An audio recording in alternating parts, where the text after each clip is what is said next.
Օդ բարձրանալուց 1 րոպե հետո է կործանվել Air India ավիաընկերության Boeing 787-ը։ Հնդկաստանի Գուջարաթ նահանգում Ահմեդաբադ քաղաքի օդանավակայանի մոտ բժիշկների հանրակացարանի վրա է ընկել օդանավն ու պայթել։ Կործանված օդանավում 242 մարդ է եղել, 230-ը ուղևոր, 10-ը բորտուղեկցորդ, 2-ը օդաչու։ Ուղևորների մեծ մասը 169 Հնդկաստանի, 53-ը Մեծ Բրիտանիայի քաղաքացիներ են եղել, օդանավում նաև 7 պորտուգալացի և 1 կանադացի է եղել։ Վերջին տվյալով զոհվել է ավելի քան 110 մարդ, օդանավը թռչում էր Լոնդոն։ Ըստ լրատվամիջոցների այն գործող ամենաժամանակակից ուղևորատար օդանավերից էր։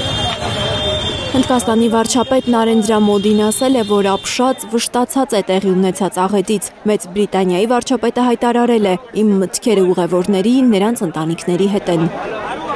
Մեծ Բրիտանիայի արտաքին գործերի նախարարն ասել է, որ Լոնդոնը կապ է հաստատել Հնդկաստանի իշխանության հետ սարսափելի ավիավթարի մանրամասները պարզելու համար։